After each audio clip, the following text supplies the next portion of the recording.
नमस्कार दोस्तों, स्वागत है अपने YouTube channel top trending GK में। दोस्तों ये वीडियो ग्रुप डी स्पेशल 2025 के लिए गुरुत्वाकर्षण चैप्टर से रेलवे एग्जाम 2024 और ग्रुप डी 2018 इनमें इस स्पेशल ग्रेविटेशन से लगभग 50 के आसपास पूछे गए महत्वपूर्ण सवाल इस वीडियो में कंसेप्ट सहित आपके कवर हो जाएंगे।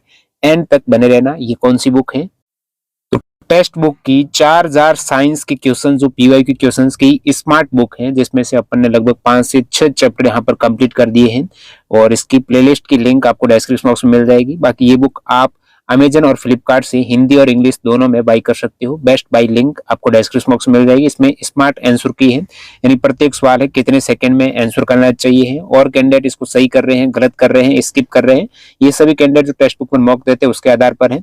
तो फिलहाल इस वीडियो में अपन देखने वाले हैं गुरुत्व, जो टॉपिक 28 है, इसके बारे में जो भी सवाल पूछे गए वो देखते हैं। पहला सवाल जो काफी इजी सवाल है, पृथ्वी की सतह से ऊंचाई h तक उठाई गई m द्रव्यमान की वस्तु की गुरुत्वीय स्थितिज ऊर्जा किसके द्वारा ज्ञात की जाती है? देखिए, पृथ्वी की सतह से आप h ऊंचाई तक कोई वस्तु उठा रहे हो जिसका द्रव्यमान m है, तो उसको उठाने के लिए आप क्या करेंगे? कार्य करेंगे। कार्य क्या होता है? बल गुणा विस्थापन होता है, यानी डिस्प्लेसमेंट विस्थापन। अब यहां से बल आपका mg, F बराबर m a, या फिर गुरुत्वीय त्वरण है ना, गुरुत्वीय स्थितिज ऊर्जा है, तो mg आप लेंगे। तो F बराबर mg और h तो ये है ही है, तो ये आपका किया गया कार्य स्थितिज ऊर्जा के बराबर होगा। जो कार्य करेंगे लास्ट में जितनी भी ऊर्जा स्टोर होगी स्थितिज ऊर्जा, वही आपका किया गया कार्य है, और ये आपको गुरुत्वीय स्थितिज ऊर्जा हो जाएगी mgh। बिल्कुल इजी सवाल है, टेक्नीशियन 2024 में पूछा गया है। यदि दो पिंडों के बीच गुरुत्वाकर्षण बल F है और यदि एक पिंड का द्रव्यमान अपने प्रारंभिक मान का 4 गुना हो जाता है, तो पिंड के बीच गुरुत्वाकर्षण बल अब होगा।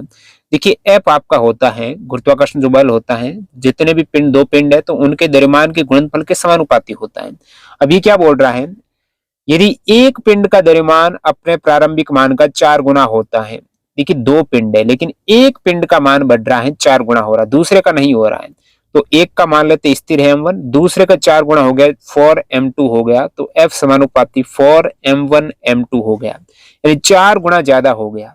तो आप कहेंगे F आपका 4F हो जाएगा। विकल्प सी करेक्ट है दूसरे का।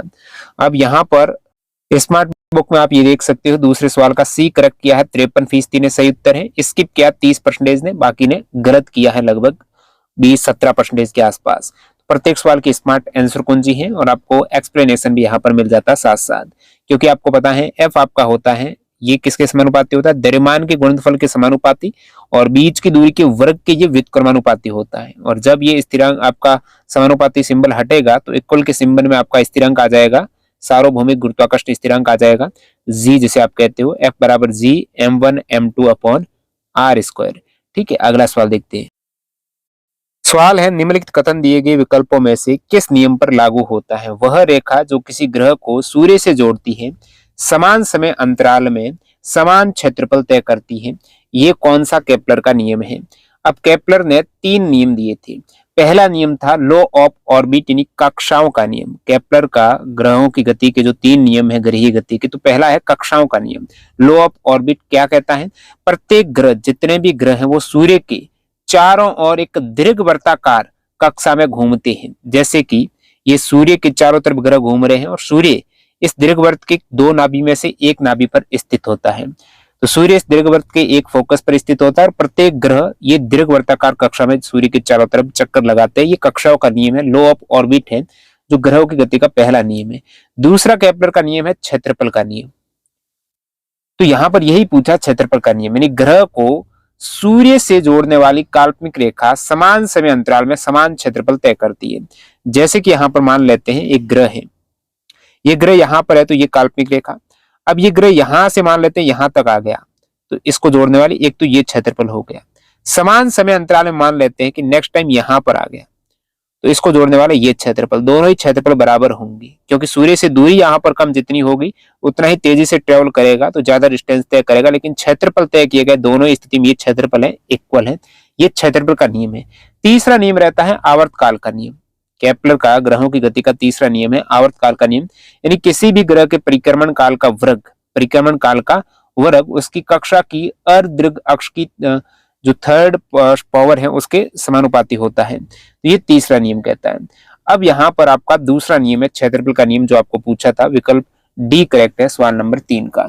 चलिए अगला सवाल देखते हैं। निम्नलिखित में से कौन सा कथन सत्य है? स्टेटमेंट देखिएगा। किसी वस्तु का भार वह शक्ति है जिसके साथ वह पृथ्वी की ओर आकर्षित होती है। किसी वस्तु का भार स्थिर होता है और स्थान स्थान पर नहीं बदलता है। भार स्थिर नहीं होता, भार को आप न्यूटन, भार का मात्रक क्या होता है? न्यूटन होता है। और ये हर ग्रह पर चेंज होता है, उसके गुरुत्व त्वरण जो भी अलग अलग रहता है उसके सापेक्ष। जैसे कि चंद्रमा पर भार है, पृथ्वी के भार का 1/6 होता है।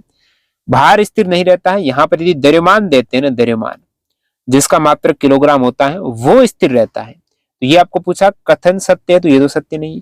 किसी वस्तु का द्रव्यमान स्थिर होता है और स्थान स्थान पर नहीं बदलता। बिल्कुल, द्रव्यमान स्थिर होता है और वो फिक्स रहता है, कहीं पर भी चेंज नहीं होता है। भार वेग और गुरुत्व त्वरण के गुणनफल के बराबर होता है। ये बोल रहा है जो भार है ये v और g के गुणनफल के बराबर नहीं होता है, w बराबर mg होता है। ये वाला स्टेटमेंट भी आपका गलत हो जाएगा।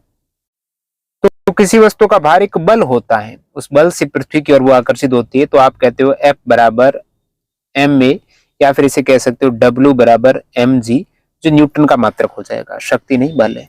नेक्स्ट देखते हैं। पृथ्वी पर मापे जाने वाले किसी वस्तु का भार 60 न्यूटन है। ये भार चेंज होगा। चंद्रमा पर मापे जाने पर इसका भार क्या होगा? चंद्रमा पर मापे जाने पर इसका भाग, इसका 6 भाग कर दो, 60 में 6 का भाग देंगे तो 10 न्यूटन आ जाएगा। दिया गया है चंद्रमा का गुरुत्वाकर्षण त्वरण पृथ्वी के जी का 1/6 होता है, तो गुरुत्व त्वरण 6 होता है, तो इसको भी 1/6 करेंगे। तो यहाँ पर सवाल नंबर 5 का बी करेक्ट है। अगला सवाल देखते हैं। गुरुत्वाकर्षण बल के अधीन किसी वस्तु के मुक्त पतन के बारे में निम्नलिखित में से कौन सा स्टेटमेंट सत्य है? तो ये सवाल भी टेक्नीशियन 2024 में आ रखा है। 4 स्टेटमेंट है। फ्री फॉल हो रहा है। वस्तु द्वारा अनुभव किया गया त्वरण उसके द्रव्यमान पर निर्भर करता है। त्वरण द्रव्यमान पर कभी भी निर्भर नहीं करता है। वस्तु का, जैसे कि यहाँ पर आप त्वरण बात करेंगे, वस्तु द्वारा अनुभव किया गया त्वरण कौन सा होगा? गुरुत्व त्वरण g होगा। उसकी वैल्यू फिक्स है 9.8, वो चेंज नहीं होगी। द्रव्यमान भले ही आप चेंज कर दो, उसकी वैल्यू 9.8 मीटर पर सेकंड स्क्वायर फिक्स है। तो त्वरण जो गुरुत्व त्वरण होगा उसी की वजह से वस्तु फ्री फॉल हो रही है। यानी आप कोई एक्सटर्नल फोर्स नहीं लगा रहे, ऑटोमेटिकली वस्तु नीचे आ रही है, वही फ्री फॉल है। किसकी वजह से आ रही है? गुरुत्वाकर्षण के कारण आ रही है। और ये गुरुत्व त्वरण है, उसके द्रव्यमान पर निर्भर करता नहीं करता, इसकी वैल्यू फिक्स होती है। पूछा कौन सा कथन सत्य है? मुक्त पतन के दौरान वस्तु का वेग स्थिर रहता है। वेग बढ़ता है क्योंकि त्वरण है ना, त्वरण का मतलब है वेग में परिवर्तन की दर, यानी हर एक सेकंड में 9.8 वेग बढ़ेगा, वेग स्थिर नहीं रहेगा। वस्तु द्वारा अनुभव किया गया त्वरण उसके द्रव्यमान से स्वतंत्र है। बिल्कुल, त्वरण और द्रव्यमान का कोई संबंध नहीं है, स्वतंत्र है। यहाँ से वस्तु द्वारा अनुभव किया गया त्वरण गति की दिशा के विपरीत होता नहीं। जिस दिशा में गति हो रही है पृथ्वी उसी दिशा में नीचे की तरफ वस्तु को खींच रही है, तो ये भी गलत हो जाएगा। तो विकल्प आप सी यहाँ पर टिक करेंगे सवाल नंबर 6 का। चलिए अगला सवाल देखते हैं। यदि एक फुटबॉल का द्रव्यमान 3 किलोग्राम है तो पृथ्वी पर उसका भार क्या होगा? द्रव्यमान 3 किलोग्राम है तो पृथ्वी पर भार पूछा है और दे रखा है जी पृथ्वी पर 9.8 है। और पृथ्वी पर किसी भी वस्तु के भार के लिए W बराबर mg फॉर्मूला आप इस्तेमाल करेंगे। m इसका द्रव्यमान है, मास है जो 3 किलोग्राम है, जी आपका 9.8 दे रखा है। तो 9.8 का आप 3 से गुणा करेंगे, ये आपका 4 हो जाएगा, और 27 और 2 29 29.4 न्यूटन हो जाएगा 7 का। अगला सवाल देखते हैं। यहाँ पर निम्नलिखित में से कौन से सार्वभौमिक गुरुत्वाकर्षण के नियम की घटना से संबंधित नहीं है? सार्वभौमिक गुरुत्वाकर्षण के नियम की घटना से संबंधित नहीं है। अब सार्वभौमिक गुरुत्वाकर्षण का नियम मतलब क्या हुआ कि जो गुरुत्वाकर्षण बल है, एक तरीके से मैं कहूंगा दो बॉडीज के मध्य जो आकर्षण बल है ना, वो कहीं पर भी चलेगा, उनके द्रव्यमान के क्या होगा? समानुपाती होगा, और बीच की दूरी के वर्ग के व्युत्क्रमानुपाती होगा। और बॉडीज कोई भी हो, कितनी भी छोटी से छोटी यहाँ पर वस्तु हो, उनके बीच में हमेशा एक फोर्स लगता है, आकर्षण बल लगता है। जो सार्वभौमिक यहाँ पर गुरुत्वाकर्षण नियम, पृथ्वी के चारों ओर चंद्रमा की गति, चंद्रमा के कारण उत्पन्न ज्वार, नाभिक के चारों ओर इलेक्ट्रॉन की गति। तो यहाँ पर सवाल नंबर 8 का करेक्ट आंसर हो जाएगा सी, केवल सी। नहीं है, आपको पूछा है ना, नाभिक के चारों ओर इलेक्ट्रॉन की गति है, वो गुरुत्वाकर्षण से संबंधित नहीं है। पृथ्वी के चारों ओर चंद्रमा की गति है, पृथ्वी के गुरुत्वाकर्षण के कारण है वो चंद्रमा है, एक वृत्ताकार पथ में गति करती रहती है। वैसे चंद्रमा, यदि अपन जड़त्व के नियम की बात करें कि वो एक सीधी रेखा में जाएगी, स्थिर है तो स्थिर, गतिशील है तो गतिशील, जब तक एक्सटर्नल फोर्स नहीं है तो एक सीधी रेखा में जानी चाहिए। लेकिन एक एक्सटर्नल फोर्स गुरुत्वाकर्षण पृथ्वी का बल है जो उसको अंदर की तरफ खींचे जा रहा है, तो सीधी रेखा में न जाकर ये हर बार मुड़ रही है, इसी वजह से इस प्रकार वो चक्कर लगाती रहती है। ये सेम चीज चंद्रमा के कारण जो ज्वार आता है पृथ्वी, जो समुद्र में पानी की उतार चढ़ाव है, ज्वार भाटा होता है, वो भी कहीं ना कहीं गुरुत्वाकर्षण की ही घटना है। कौन सी नहीं है? नाभिक के चारों ओर इलेक्ट्रॉन की गति, विकल्प सी करेक्ट हो जाए। तो इस गति के पीछे का कारण है इलेक्ट्रोमैग्नेटिक फोर्स, विद्युत चुंबकीय बल के कारण ये होती है नियंत्रित। चंद्रमा पर किसी वस्तु का भार वस्तु के घनत्व के आधार पर अधिक या कम हो सकता है।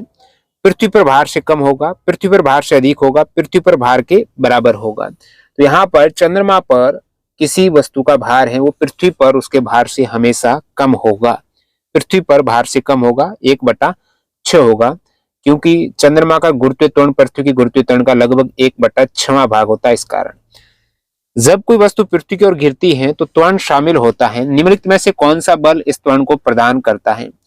तो पृथ्वी का गुरुत्वाकर्षण बल ही उस त्वरण की वजह है, तो पृथ्वी का गुरुत्वाकर्षण बल यहाँ पर करेक्ट हो जाएगा।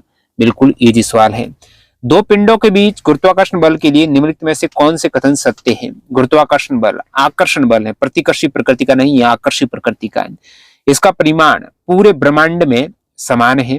ये पिंडों के द्रव्यमान के गुणनफल के समानुपाती होता है और इस बल के कारण पृथ्वी सूर्य के चारों ओर घूमती है। तो पूछा है कौन से कथन सत्य हैं, और नीचे आपको कूट में स्टेटमेंट दे रखे हैं। तो यहां पर आपका करेक्ट आंसर की बात करें तो 2 और 3, 3 1 2 3, चलिए तीसरा तो आपका ये तो करेक्ट है ही है। ये पिंडों के द्रव्यमान के गुणनफल के, देखिए गुरुत्वाकर्षण बल है, द्रव्यमान के गुणनफल के समानुपाती हो जाएगा, और इस बल के कारण पृथ्वी सूर्य के, बिल्कुल पृथ्वी सूर्य के चारों ओर क्यों घूमती है? गुरुत्वाकर्षण बल के कारण। तो 3 और 4 करेक्ट है, दोनों ही 3 और 4 करेक्ट है। गुरुत्वाकर्षण पूरे ब्रह्मांड में समान कहाँ होगा? वो तो द्रव्यमान के समानुपाती है, तो अलग अलग द्रव्यमान पर अलग अलग रहेगा गुरुत्वाकर्षण बल, तो ये तो दोनों ही गलत हो जाएंगे। पृथ्वी की सतह पर किसी वस्तु का भार 60 न्यूटन मापा गया है, चंद्रमा की सतह पर भार क्या होगा? भार इसका 1/6 हो जाएगा, यानी 10 न्यूटन हो जाएगा। निम्नलिखित विकल्पों में से कौन सा स्थिरांक मान सार्वत्रिक गुरुत्वाकर्षण स्थिरांक जी के बराबर है? अब जी की वैल्यू की बात करें तो ये 6.7 गुणा 10⁻11 न्यूटन मीटर स्क्वायर प्रति किलोग्राम स्क्वायर। इसका मात्रक काफी बार पूछा जाता है और स्टूडेंट यहाँ पर गलती करते हैं। तो 6.7 गुणा 10⁻11 न्यूटन मीटर स्क्वायर प्रति किलोग्राम स्क्वायर हो जाएगा। एग्जैक्टली वैल्यू की बात करें ये होती है 674 गुणा 10⁻11 होती है, गुरुत्वाकर्षण स्थिरांक है जो फिक्स वैल्यू रखता है। जब दो वस्तुएं ए और बी जिनके द्रव्यमान क्रमशः कैपिटल एम और स्मॉल एम है, डी दूरी पर अलग है, उनके बीच आकर्षण बल एफ है और जी सार्वत्रिक गुरुत्वाकर्षण स्थिरांक है, तो निम्नलिखित में से कौन सा समीकरण है?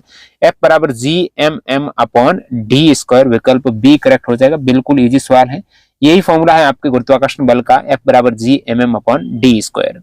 जब किसी वस्तु को ऊपर की ओर फेंका जाता है तो गुरुत्वाकर्षण बल, अब वस्तु ऊपर फेंक रहे हो तो विपरीत दिशा में रहेगा, तो गति की दिशा के समान होगा नहीं, शून्य, गति की दिशा के विपरीत होगा गुरुत्वाकर्षण बल। ऊपर फेंक रहे हो तो गुरुत्वाकर्षण बल है नीचे की डायरेक्शन में होगा, तो गति की दिशा के विपरीत होगा, यानी नीचे की तरफ लगेगा।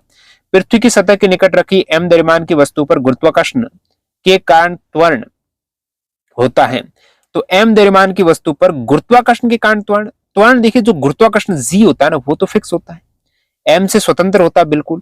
m2 स्क्वायर के भाई एम का कोई मतलब ही नहीं उसका, वो एम से बिल्कुल स्वतंत्र है। नेक्स्ट सवाल की यहां पर बात करते हैं। प्रश्न देखिएगा, एक कुल्ली 10 किलोग्राम वजन का सामान जमीन से उठाकर अपने सिर पर 1 मीटर ऊपर रखता है। अब कुल्ली ने जमीन से सामान को उठाया और 1 मीटर ऊपर अपने सर पर रख दिया, 10 किलोग्राम उसका वजन है। तब उसके द्वारा सामान पर किया गया कार्य, जी एसआई इकाई में गुरुत्वाकर्षण कारण त्वरण है, तो उसके द्वारा किया गया कार्य क्या होगा? अब कार्य क्या होता है? बल गुणा विस्थापन, बल की दिशा में विस्थापन हो रहा तो किया गया कार्य बल गुणा विस्थापन। अब बल कितना लगा रहा है? देखिए विस्थापन यहाँ पर 1 मीटर का हो रहा है जो ऐसा यूनिट है। अब बल देखिएगा, 10 किलोग्राम वजन का सामान जमीन से ऊपर उठाता है तो एफ बराबर एम जी, गुरुत्वाकर्षण बल के विरुद्ध कार्य करना पड़ रहा है उसको, तो वो गुरुत्वीय त्वरण जी, इसको कितना लेना है? जी अपन 9.8 या 10 ले सकते हैं, मैं 10 लेता हूं मान लेते हैं, या फिर आप 9.8 ले लो, 9.8। तो W बराबर M कितना है?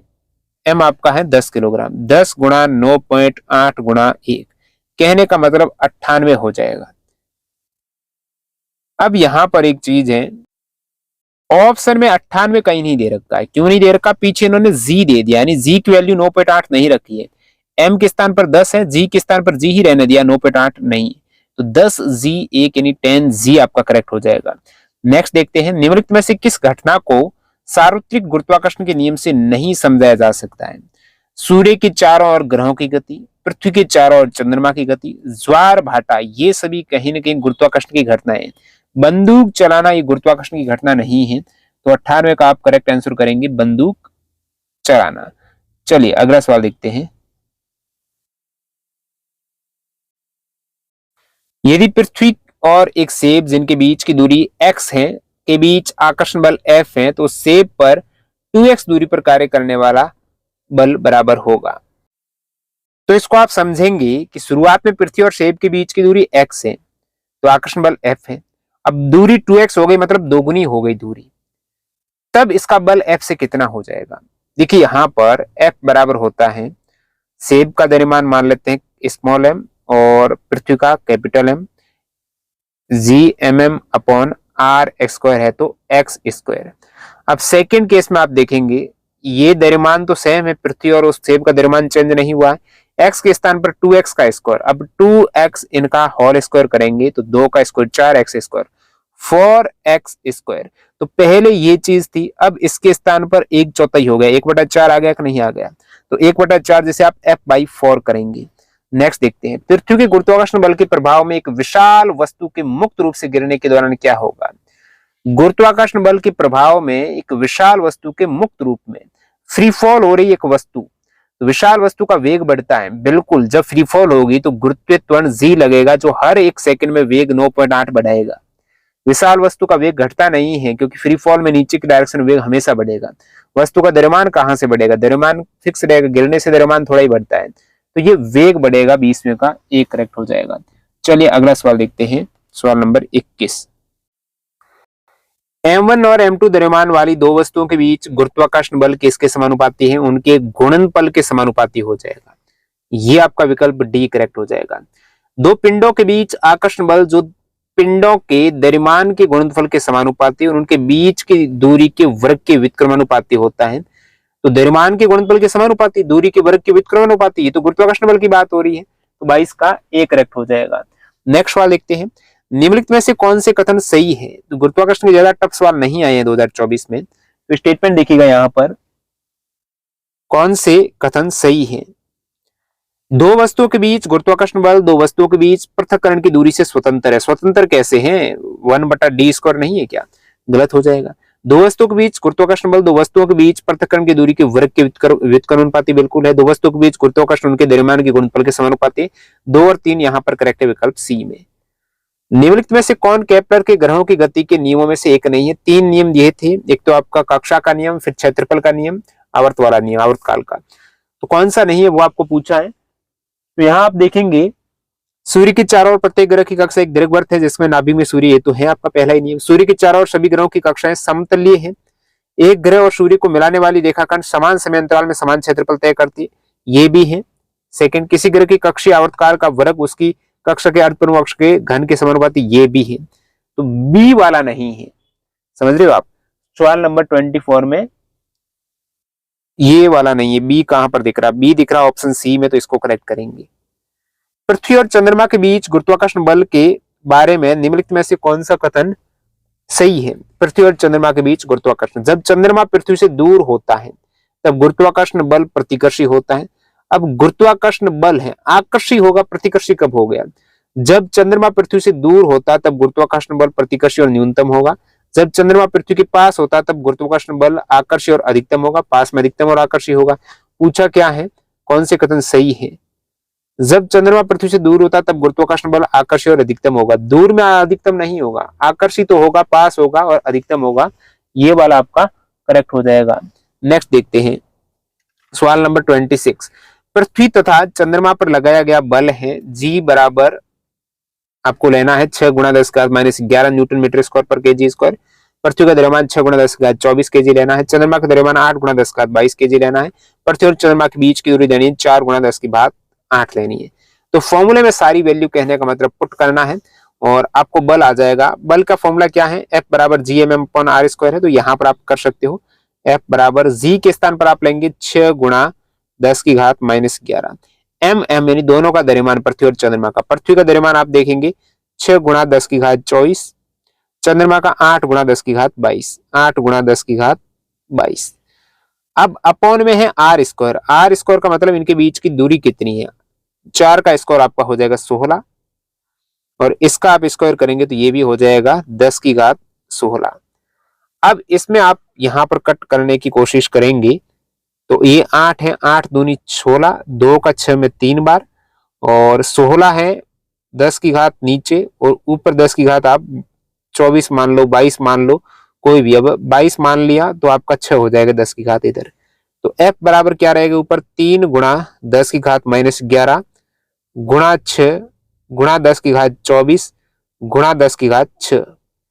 अब यहां से 10 की घात माइनस 11 है और 10 की घात 6 है, तो ये या फिर 10 की घात माइनस, ये टोटल 10 की घात कितनी हो गई, 24 और 6 30 हो गई 10 की घात, इसको मैं कहूंगा 10 की घात 30।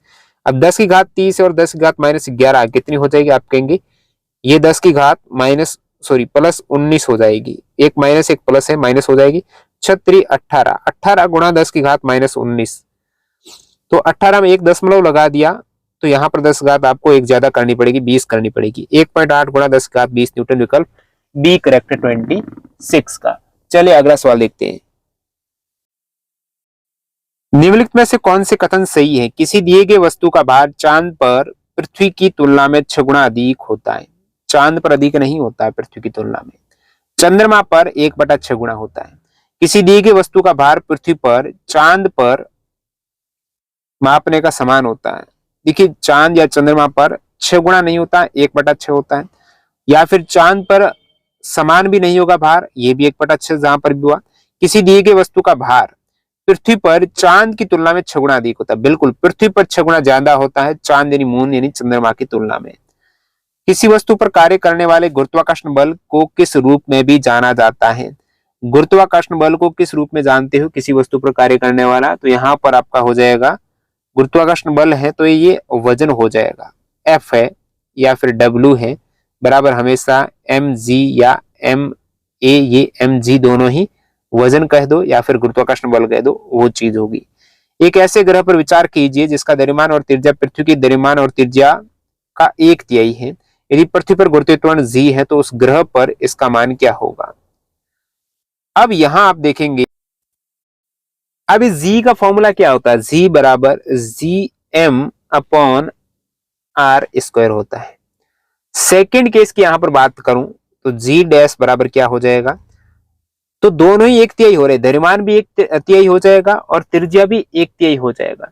इसको मैं ऐसे लिखूंगा, g m/3 लिखूंगा, m/3, और इसमें भी r/3 यानी, और उसका स्क्वायर, r का स्क्वायर और 3 का स्क्वायर कितना 9, और ये आपका 3 बार चला जाएगा तो कितना हो गया आपका 3gm अपॉन आर स्क्वायर, तो 3 गुना नहीं हुआ क्या, 29 का आप कहेंगे 3 गुना हो जाएगा। नेक्स्ट वाला लिखते हैं यहां पर, गलत कथनों का चयन करें। पहला स्टेटमेंट देखो, जी का मान आसपास के कुछ अन्य पिंडों पर निर्भर करता है क्या, अन्य पिंडों पर क्या मतलब है, जी का मान तो 9.8 उस ग्रह पर तो फिक्स है। जी बराबर अभी आपको फॉर्मूला बताया था, जी एम बट्टा आर स्क्वायर, ये पृथ्वी का है तो पृथ्वी का द्रव्यमान, पृथ्वी की त्रिज्या है तो उस पर डिपेंड करता है, और ये तो फिक्स वैल्यू है ही है, तो 9.8 यहां से निकल के आता है। आसपास के अन्य पिंडों पर बिल्कुल डिपेंड नहीं करता, पहला स्टेटमेंट गलत है तो आप सीधा गलत करेंगे। अब और देखते हैं, m1 और m2 दो द्रव्यमान है जिन्हें पृथ्वी और चंद्रमा पर एक दूरी r पर रखा जाता है। इनके मध्य गुरुत्वाकर्षण बल का अनुपात 1:6 होगा। अब देखिएगा, ये दो द्रव्यमान है जिन्हें पृथ्वी और चंद्रमा पर एक दूरी r पर रखा जाता है, इनके मध्य गुरुत्वाकर्षण बल का अनुपात कितना होगा। ये बोल रहा है पृथ्वी और चंद्रमा, यानी पृथ्वी पर 1 होगा और चंद्रमा पर 6 होगा क्या, नहीं, पृथ्वी पर 6 होगा और चंद्रमा पर 1 होगा, ये होना चाहिए। जी के ऐसा इकाई न्यूटन मीटर स्क्वायर प्रति किलोग्राम स्क्वायर, ये तो करेक्ट दिख रहा है, तो यहां पर AC करेक्ट है। तो हालांकि इस सवाल को रेलवे ने केवल बी वाला ये स्टेटमेंट सही माना है, लेकिन ए वाला स्टेटमेंट भी कहीं ना कहीं यहाँ पर गलत है। पूछा है गलत कथनों का चयन करें, तो गलत कथन ये माना है 1:6 नहीं होगा। लेकिन जी का मान आसपास के कुछ अन्य पिंडों पर निर्भर नहीं करता है। जी का मान जैसे आप पृथ्वी पर हो तो केवल पृथ्वी के द्रव्यमान पर डिपेंड करेगा और उसकी त्रिज्या पर डिपेंड करेगा, बाकी अन्य पिंडों पर डिपेंड नहीं करता है। ये वाला स्टेटमेंट भी कहीं ना कहीं गलत होना चाहिए। ये और दो, ये तो सही है ही है, ये और ये दोनों गलत होने चाहिए। निम्नलिखित में से कौन सा गुरुत्वाकर्षण का उदाहरण नहीं है? ग्रहों के परिमंडलों को उनसे अलग होने से रोकने में सहायक है। पूछा है कौन सा उदाहरण नहीं है? ये कृष्ण विहर यानी ब्लैक होल के घूर्णन में सहायक है। तारों को आपस में जोड़े रखता है गुरुत्वाकर्षण। चांद का उसकी कक्षा में स्थित होना। तो ब्लैक होल के घूर्णन वाला ये स्टेटमेंट बिल्कुल गलत है। गुरुत्वाकर्षण का इससे कोई संबंध नहीं है, ये वाला करना था। ठीक है, यदि पृथ्वी की त्रिज्या 1% कम हो जाए तो पृथ्वी की सतह पर गुरुत्वीय त्वरण क्या होगा? पृथ्वी की त्रिज्या 1% कम हो गया। अब यहां पर आप देखेंगे तो यहां पर पृथ्वी की त्रिज्या ना गुरुत्वीय त्वरण हो जाए तो क्या होगा? तो पृथ्वी की सतह पर गुरुत्वीय त्वरण क्या होगा? अब जी बराबर होता है Gm/r²। द्रव्यमान नियत रखना, एम ही रखना है। अब नीचे की वैल्यू क्या हो रही? कम हो रही है। जब भी नीचे की वैल्यू कम होती है, ऊपर अंश नीचे हर, तो उत्तर बढ़ जाता है। जी का मान घटेगा नहीं। घटने वाले जो भी ऑप्शन है उसको गलत कर दो। अब रह गए आपके पास दो, 1% बढ़ेगा या फिर 2% बढ़ेगा। अब 1% कम हो जाए तो 1% फिक्स नहीं बढ़ेगा, तो यहां पर 2% वाला आपका टिक हो जाएगा। कैसे आप कर भी सकते हो, जैसे इसको करेंगे 1% कम कर दिया आपने तो कितनी हो जाएगी? r² है, तो पहले r² था, अब 1% कम हो गया, यानी जो r था उसका 99% रह गया। 1% कम का मतलब यही होगा, तो इसका स्क्वायर आप करेंगे तो Gm/r², 0.99 का स्क्वायर करेंगे तो 0.98 आ जाएगा। Gm/r² गुणा 0.98, और कहीं ना कहीं यहाँ पर 0.98 एक में यदि भाग देंगे तो लगभग वो आएगा 1.02। 1.02 अपॉन Gm/r² है। अब ये पहले था 1, अभी 1.02 हो गया। 1 से 1.02 बाद कितना बढ़ा है? 0.02 बढ़ गया। परसेंटेज में कितना बढ़ा है? 2% बढ़ गया है। 2% बढ़ जाएगा। दिए गए दो कथनों ए और बी में से कौन से सत्य हैं? गुरुत्वाकर्षण बल क्या है? दो वस्तु के द्रव्यमान के गुणनफल के अनुपाती होता है। बिल्कुल। दो वस्तु के बीच की दूरी के वर्ग के व्युत्क्रमानुपाती होता है। केवल बी सत्य जबकि ए असत्य है। बी असत्य है, ए सत्य है। ए और बी नहीं, केवल ए सत्य, बी असत्य। सी करेक्ट हो जाएगा 33 का। चलिए अगला सवाल देखते हैं। ब्रह्मांड में दो निकायों के बीच गुरुत्वाकर्षण का बल किस पर निर्भर नहीं करता है? तो गुरुत्वाकर्षण का बल है उनके बीच की दूरी पर करता है, द्रव्यमान पर निर्भर गुणनफल के द्रव्यमान के गुणनफल पर करता है, गुरुत्वाकर्षण स्थिरांक जी होता है, उनके द्रव्यमान का योग पर डिपेंड नहीं करता है। तो 34 का आपका बी हो जाएगा। सार्वभौमिक गुरुत्वाकर्षण स्थिरांक की एसआई यूनिट क्या है? तो गुरुत्वाकर्षण स्थिरांक जी बराबर क्या है? न्यूटन मीटर स्क्वायर प्रति kilogram square. Newton metre square प्रति किलोग्राम स्क्वायर। 35 का डी करेक्ट हो जाएगा। चलिए अगला सवाल देखते हैं। किसी ग्रह की सतह और उसके 20 मीटर ऊपर एक बिंदु के बीच गुरुत्वाकर्षण का विभव अंतर 16 जूल प्रति केजी है। 36 से 60 डिग्री ढलान पर 2 केजी द्रव्यमान को 60 मीटर तक ले जाने में कितना कार्य होगा? अब यहां पर आपको कार्य पूछा है। कार्य में लास्ट में क्या दे रखा है? 2 केजी द्रव्यमान है, एम बराबर आपका 2 किलोग्राम, 8 मीटर तक ले जाना है आपको, यानी एच बराबर आपका 8 मीटर हो जाएगा। और यहां पर ग्रह ऐसे नहीं दे रखा कि पृथ्वी है, तो ग्रह का आपको गुरुत्वीय त्वरण नहीं पता है। बाकी किया गया कार्य है W बराबर mgh हो जाएगा। लेकिन जी कितना होगा? प्लस किया गया कार्य यहाँ पर यदि थीटा एंगल यदि ऊर्ध्वाधर होता तो फॉर्मूला mgh होता, बाकी mgh साइन थीटा होता है। और जब ऊर्ध्वाधर रहता है तो ये पूरा 90 डिग्री के एंगल में है, साइन 90 की वैल्यू 1 है तो आप उसे mgh कहते हो। बाकी हालांकि कार्य W बराबर mgh साइन थीटा हो जाएगा। अब इसमें आपके पास m की वैल्यू है, h की वैल्यू g के नहीं, g की यहां से आएगी, ये आपका दे रखा 16 जूल प्रति किलोग्राम। अब जूल का मतलब क्या हो गया? कार्य तो है ये, कार्य अपॉन किलोग्राम। कार्य क्या होता है? बल गुणा विस्थापन। तो इसको आप कहेंगे जूल के स्थान पर मैं क्या लिखूंगा, बल गुणा विस्थापन। इसको ऐसे लिखिएगा, बल आपका F, विस्थापन अपॉन किलोग्राम। अब यहाँ पर F बराबर क्या होता है, m g, और d तो गुणनफल में है ही है, और नीचे किलोग्राम। m यानी द्रव्यमान, द्रव्यमान और ये भी द्रव्यमान है, पीछे क्या रह जाएगा, gd रह जाएगा। तो ये आपको gd की वैल्यू 16 दे रखी है, कहने का मतलब gd बराबर आपको 16 दे रखा है। यहां से पहले केस में d है 20 मीटर, तो g की वैल्यू कितना आ जाएगी, 16/20 आ जाएगी, या फिर इसे आप कह सकते हो 8/10 आ जाएगी। अब ये वैल्यू आप क्या करेंगे, इस g के स्थान पर रखेंगे, w बराबर m आपको दे रखा 2, ये g के स्थान पर आप क्या रखेंगे, 8/10 रख देंगे, और h के स्थान पर आपको 8 दे ही रखा है, h के स्थान पर 8 दे ही रखा है।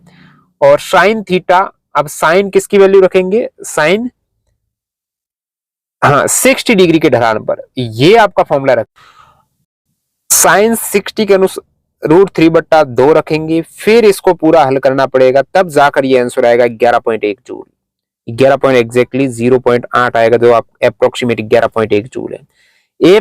एक उपग्रह और पृथ्वी के बीच आकर्षण का गुरुत्वाकर्षण बल को जन्म देता है। तो ये भी बिल्कुल इजी सवाल पूछा है। हाँ, ग्रुप डी 2018 में कुछ सवाल टफ भी पूछे। तो उपग्रह और पृथ्वी के बीच आकर्षण गुरुत्वाकर्षण बल वो अभिकेंद्रीय बल के रूप में कार्य करता है, तभी इस वर्ताकार पथ में बनी रहती है, सेंट्रल की तरफ जो बल लगता है अभिकेंद्र बल। निम्नलिखित में से कौन सा कथन दो वस्तुओं के बीच के गुरुत्वाकर्षण बल पर लागू होता है।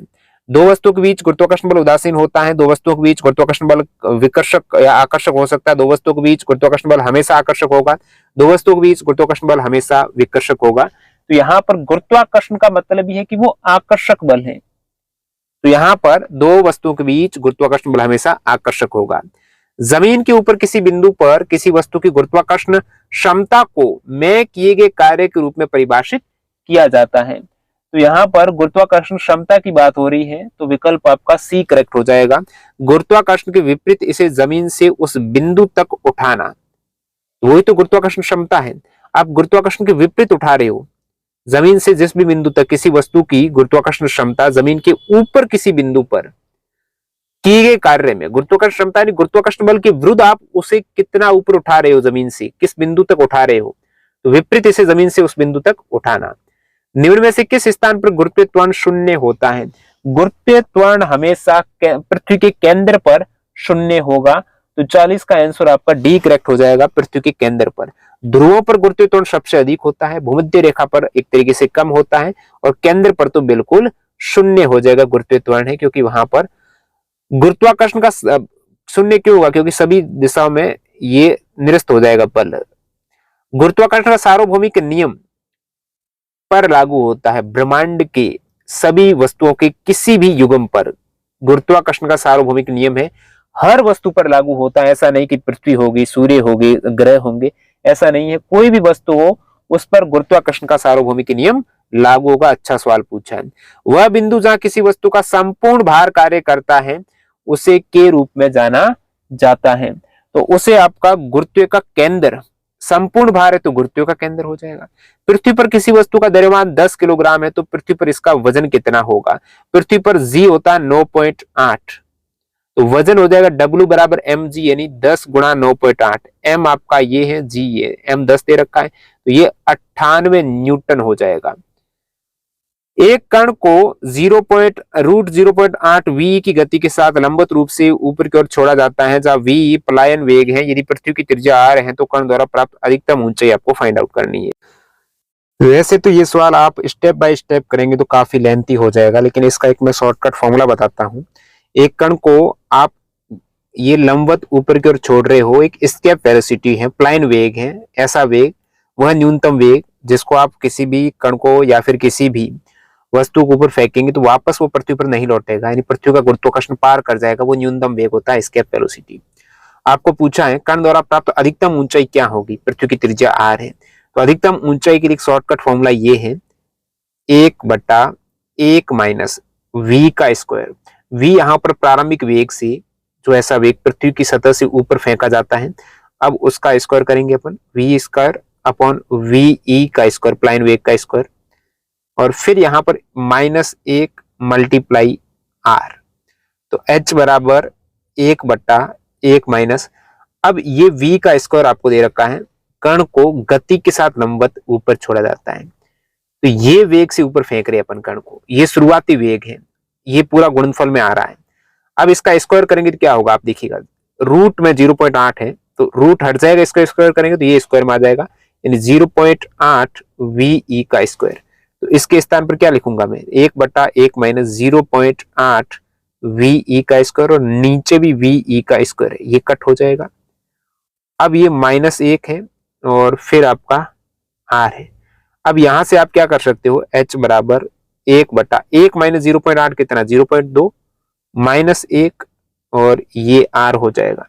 अब 1 में 0.2 का भाग देना, कहने का मतलब 1 में किसका भाग देना, 0.2 का मतलब 2/10 ही तो है, तो 2/10 है तो 10 ऊपर आ जाएगा, 10/2 5 हो जाएगा। तो h बराबर 5 माइनस 1 r बराबर 4 r यहाँ पर हो जाएगा। ये थोड़ा टफ सवाल पूछा है। आकाश में फेंका गया एक पत्थर वापस पृथ्वी पर क्यों गिरता है, आकाश में फेंका गया एक पत्थर वापस पृथ्वी पर क्यों गिरता है भाई, क्यों, क्योंकि यहाँ पर इसमें एक बल मौजूद होता है जो इसे पृथ्वी की ओर खींचता है, बल जो पृथ्वी की ओर खींचता है गुरुत्वाकर्षण बल की वजह से। 450 न्यूटन के वजन वाली किसी लड़की का द्रव्यमान कितना होगा। अब यहाँ पर 450 न्यूटन के वजन वाली किसी लड़की का द्रव्यमान, ये आपको W दे रखा है, W बराबर होता है mg होता है।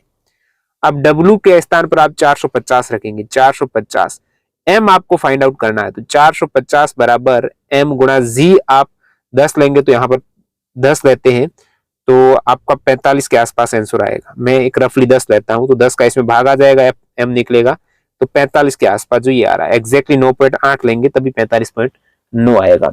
अगला सवाल देखते हैं यहाँ पर, वह बल जिसके कारण ब्रह्मांड में प्रत्येक पिंड प्रत्येक दूसरे पिंड को आकर्षित करता है, तो ये बल कौन सा हो जाएगा, गुरुत्वाकर्षण बल हो जाएगा। इतना इजी सवाल पूछ दिया। पृथ्वी की सतह पर जहां हवा का घर्षण लगभग 0 के बराबर है तो वस्तुएं के साथ गिरती है। अब पृथ्वी की सतह पर ऊपर से यदि आप वस्तुओं को गिराएंगे ना, हवा का घर्षण बिल्कुल 0 है तो समान समय में हिट करेगी, समान गति से हिट करेगी, तो वस्तुएं किसके साथ गिरती है ये आपको पूछा है। तो ऑप्शन त्वरण उसका फिक्स रहेगा, यानी जी बराबर उसका फिक्स 9.8 रहेगा। तो जी 9.8 रहेगा मतलब हर एक सेकंड में, वेग फिक्स थोड़ा ही रहेगा, वेग फिक्स क्यों नहीं रहेगा, यानी एक गुरुत्वीय त्वरण जी की वजह से नीचे गिर रही है और कोई भी उस पर अन्य चीज लागू नहीं होगी, एम पर डिपेंड नहीं करेगी, उसका द्रव्यमान कितना डिपेंड नहीं करेगी। 9.8 है, हर एक सेकंड में वेग बढ़ रहा 9.8 से, तो वेग हर एक सेकंड में, पहले 0 था तो एक सेकंड में 9.8 हो जाएगा, फिर इसका और 9.8 जुड़ जाएगा दूसरे सेकंड में, तो समान त्वरण है, असमान नहीं है, वेग गति ये अलग अलग हो जाएगी हर सेकंड। निम्नलिखित कथनों में से कौन सा सही है ये आपको पूछा है। तो आप भी वीडियो को पॉज करके यहाँ पर सवालों के आंसर है वो देख सकते हो अपने मॉक के रूप में। एक नीचे जाती हुई लिफ्ट में एक पिंड का भार घटता है जबकि इसका द्रव्यमान समान रहता है। एक नीचे जाती हुई लिफ्ट में पिंड के द्रव्यमान के साथ साथ नीचे की ओर बढ़ने वाले भार घटता है। नीचे की ओर जाती हुई एक लिफ्ट में पिंड का भार बढ़ जाता है जबकि इसका द्रव्यमान समान रहता है। नीचे की ओर जाती हुई एक लिफ्ट में पिंड का भार और द्रव्यमान नहीं बदलता है। स्टेटमेंट ए करेक्ट हो जाएगा। एक नीचे जाती हुई लिफ्ट में एक पिंड का भार क्या है, घटता है, क्योंकि भार होता है W बराबर mg।